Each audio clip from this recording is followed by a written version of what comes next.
Hey guys, Tapping here. So, it was brought to my attention that I actually missed a couple important points in my G2 tracking analysis. So, the two tests that I have here today are proximity to the headset and something known as tracking skew. So I'll go over what that means in a minute. If you're looking for a more comprehensive review of the G2 tracking, then I highly recommend checking out my main tracking video. I go in depth there and compare it directly with the Oculus Quest.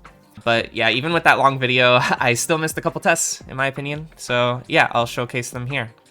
And maybe I'll upload a reference video or something at some point. So I'll just like put all of my tracking tests, kind of raw footage for, people to just look at it and reference. Or if you wanted to, show your friend, like, hey, this is how the G2 tracks, quick 5-minute video, Yeah, so for our first test here, we have proximity to the headset. So basically, how close can you bring the controllers to the headset? So here we have the Quest versus the G2. As many have pointed out, I can confirm that yes, your hands on the Quest can be closer to the headset than with the G2.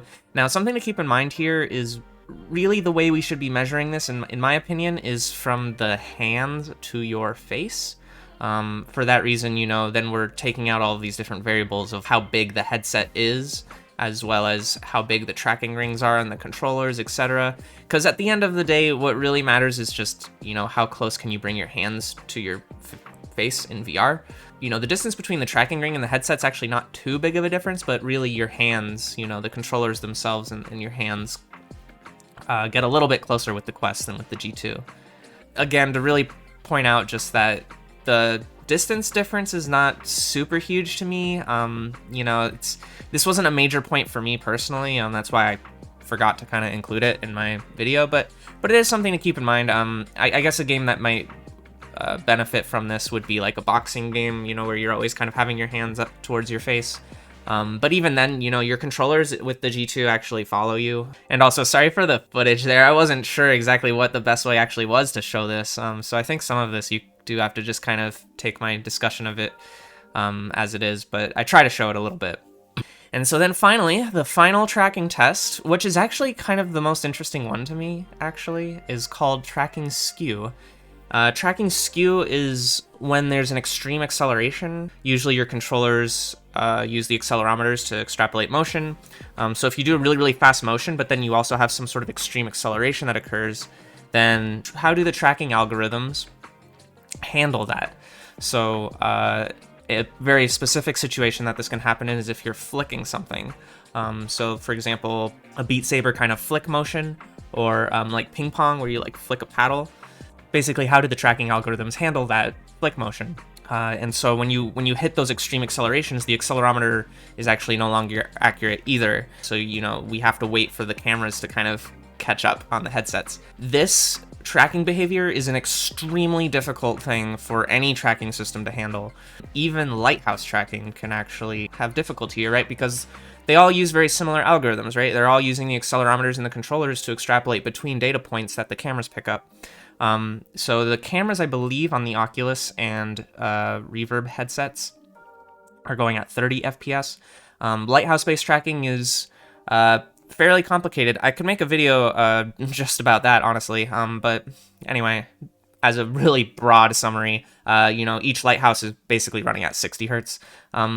So I'll just call it that, but there's a little more complexity to that. They're doing horizontal and vertical sweeps. Anyway, for this tracking test, again, very extreme test, so let's compare the three, actually, this time. Oculus versus Reverb versus Lighthouse tracking, and see how it goes.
So yeah, that's the tracking skew test, and wow. Actually, there's a lot to talk about there.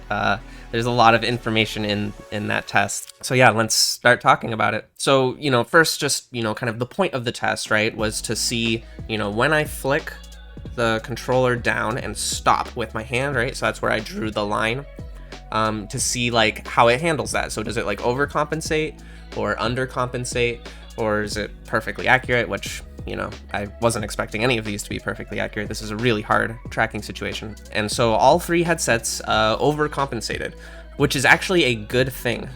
So the way you should think about it, I think, is like if you were hitting a ping pong ball, for example, in a VR game, let's say you move your paddle really quickly and then you stop. And where you stop is where you want the paddle to be to hit the ping pong ball.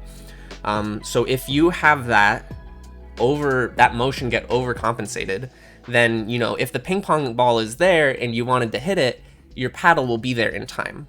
Whereas if you had an undercompensation, then if you move your paddle there, it won't have reached that point yet. And so you either will get a complete whiff or just a completely arbitrary angle, based on your past motion, not the current motion. So yeah, actually, it's a really good thing that all three headsets do an overcompensation. I think that's the way they should handle it. I was told that Windows Mixed Reality a while back might have had an undercompensation issue, which I think would have been a huge issue if the G2 had that. But no, it looks like all of them do the overcompensation, which again is a good thing. So the degree to which they overcompensate, you can see that both of the inside-out tracking headsets do much more overcompensation, to the point where the Saber is going like 90 or more degrees off of the point I actually stopped my hands at. Whereas like with Lighthouse tracking, I think because, it's getting more data points per second, that the compensation is reduced greatly, right? So it's, it's more like, it still goes down quite a bit, maybe even like 60 degrees or something, but not as quite as wild. But then there's more things to talk about there. So my webcam wasn't perfectly aligned with the Lighthouse footage. I didn't notice this until I really dug into the footage, deeply. And I think it's something to actually point out. This has to do with how I'm capturing that footage. But basically, I have to tell the software, like, okay, how much latency is there between my webcam and the tracking? And so for the Oculus headset, it was 150 milliseconds. And then when I did the G2, I was, testing stuff out, and I found, okay, it was also 150 milliseconds. So that's what I always used for my calibrations. So when I did it with the index controller, I just used the same calibration. I was like, that is the latency of my webcam. But I was wrong.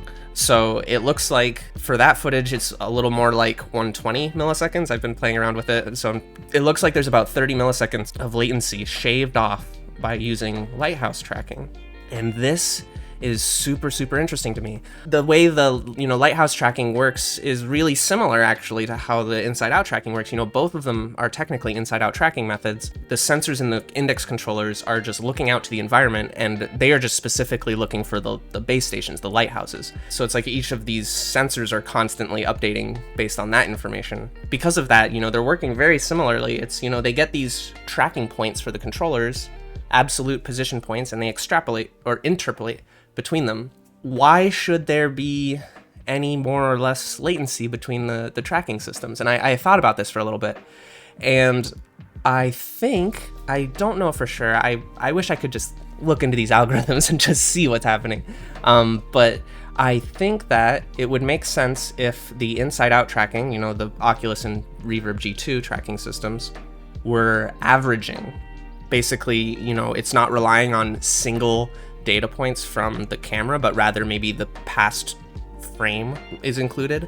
And this would make a lot of sense. That would probably get rid of a lot of, things like jitter, or just like random, tracking hiccups would be a lot less likely if they average even over just one other frame. And so that's what I think is probably happening. And so that actually does cause a tiny bit of latency. If this was headset tracking latency, that could be nauseating even.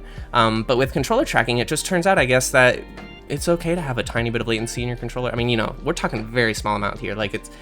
I really don't notice it.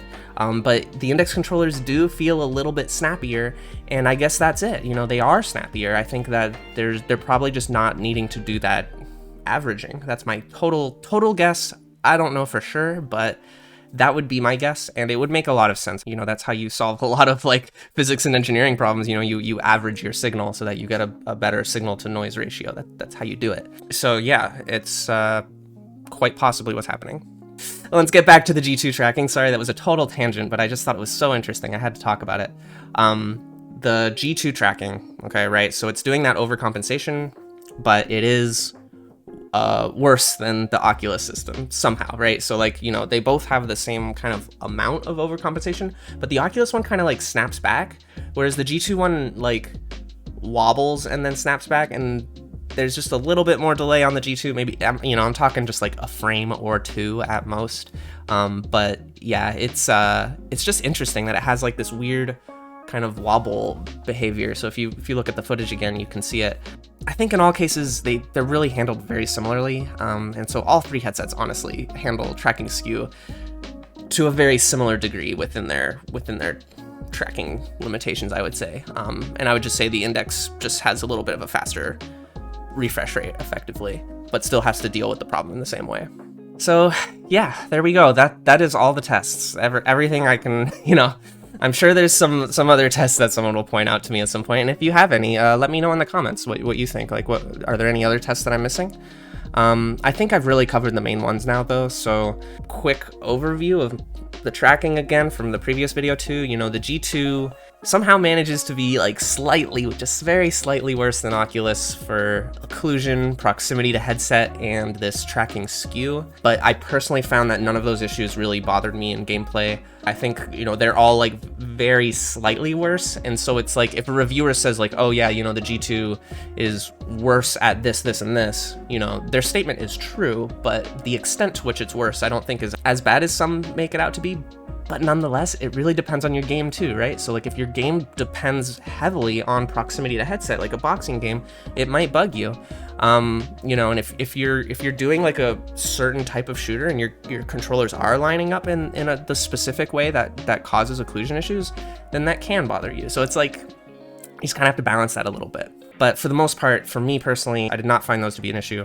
What I did find to be an issue was the tracking volume. So just again, I find it really obnoxious to be losing tracking with my hands when I'm just holding them, you know, waist height, or even like if I'm holding them up high, it's just if I'm holding them too close to my body, then they just lose tracking. That's the main issue that I have with it, but otherwise, my total broad overview is very similar to what I said in my first impressions video. I don't think my opinions have really changed since my first impressions, actually. I think the tracking is okay, just not great. And I think now we have a much better understanding of how it's actually behaving and what limitations it really has. In my opinion, still totally usable, still great for you know, any of the games that I was playing. Take these tracking tests with your own grain of salt and make your own conclusions out of it. But anyway, I think that's it for the video. So yeah, if you liked the video, give it a like. If you disliked it, dislike it, and let me know why so I can keep improving. You know, subscribe if you want more content, all that kind of stuff. And yeah, otherwise I think that's it. So thanks for watching, and take care.